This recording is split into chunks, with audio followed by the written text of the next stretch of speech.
Don't know when to sit or stand in corners? Watch this video, plus free suspension giveaway at the end. What up guys, we are back and hold up, let me just chuck a little fatty wheel.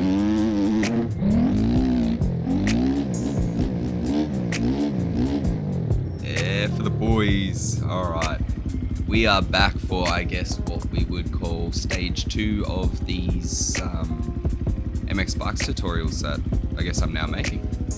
In the last one, we got asked if we could make a sit-stand tutorial. So in this one, we're basically going to go over when you should sit or when you should stand in the corners. What I want to do also is just give you guys my recommendation of the best sitting or standing button. I'm also going to, because I'm a legend, let me know in the comments if I truly am.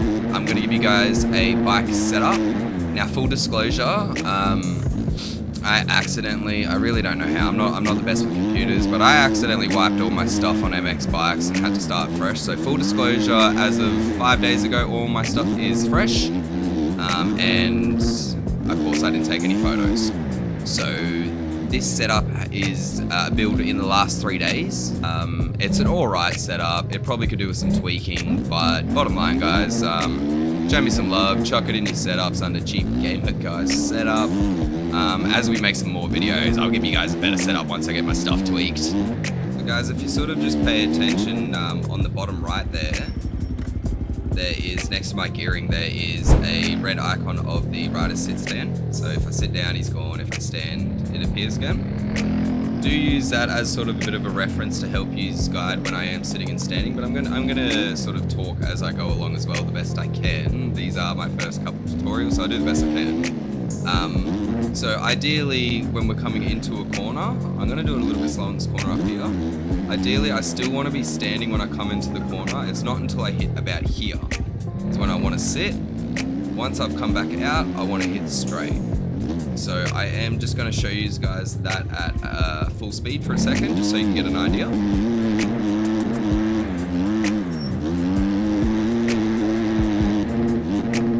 Alright, so using the next corner, or sorry, not this corner, but I want to use the next corner up ahead.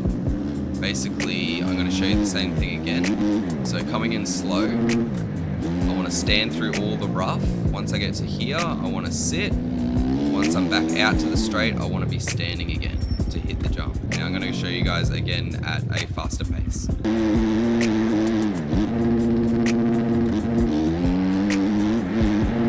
So standing through the rough, into it sitting, standing back out. Show you one more with this particular corner here, because as we know, this corner's a pretty rough one. So same thing again here is I still want to be standing through these rough bumps just here, standing, sitting there to then approach in to whip around. So it's that Cooper Webb theory, sort of supercross 180 turn. You really want to snap into that one. So I'll show you at a little bit of a faster pace.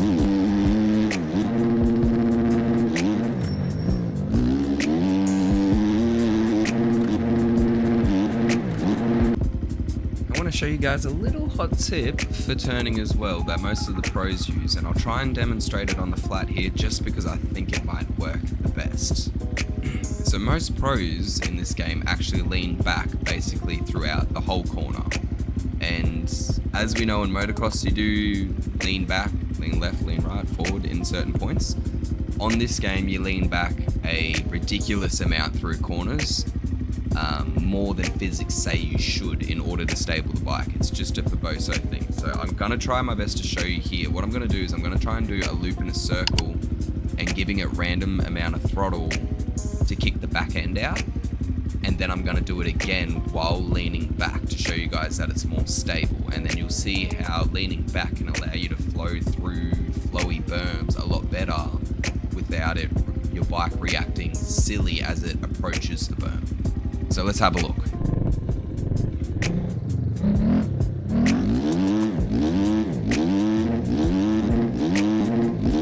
So even though I can do it and it's somewhat controlled, you can see the back kicking out, right? Random throttle. It's now not kicking the back out, it's keeping it stable. sit set to the right stick in. So I'm on controller. That there is just because I'm also using individual sticks. So left for turning, right for the rider's lean. So it just makes more sense for sitting and standing to be on. That's if you're going to use manual. For sitting and standing to be on the same stick where my thumb already is. Here is my bike setup. We'll go general first. My bike setup. So first off, I recommend for any setup that you do whatsoever is just simply always put it down to 4.5 liters. You get to knock off like 2.5 kilos straight away.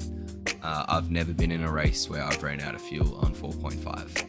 So do that straight away. Another tip is your rear tire. So you have 100 and then you have 110. 110/90, that basically, in a simpler term, means you go fast in a straight line, you're slippery when you turn. The 190, that means you go slower in the straight line, but you're going to be grippier when you turn.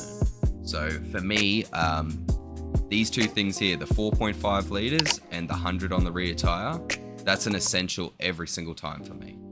So that, again, that's up to you guys, but I would recommend always just cracking that on straight away. My tire pressure's up a little bit. Moving on to my suspension. Again, like I said, this is a setup I've just been tinkering with in the last 3 days. That will get better. I'll bring out a better one when I know that it's like the bee's knees. But this you can just copy for now. Chuck it under Cheap Gamer Guy. Show me some love and drop in the comments and tell me what you think about it. Your drivetrain. Don't copy mine, guys. I've been messing with mine heaps, and it's basically I've just moved it back for this video and not completely. As you can see, if you look down here, that is probably not a normal dip that you want to have in your gearing. I just changed it back for Forest Raceway. But this entire setup, the idea is you should be able to run this setup on kind of motocross and supercross and just tinker with your gearing to accommodate for supercross and motocross. So supercross, I'll run my gearing a bit shorter so the acceleration's up. Motocross, I'll run it a little bit longer so it's got top speed. In here, I've got it set on the race mapping. That's all that stuff there. You guys can kind of copy that and easy as. So give that a go. Come back in the comments and let me know if you think that there should be a little bit more into it. I can go a little bit more depth into standing and sitting and when you should or shouldn't. Just let me know in the comments, guys. Drop a like, hit that subscribe. Have a good one.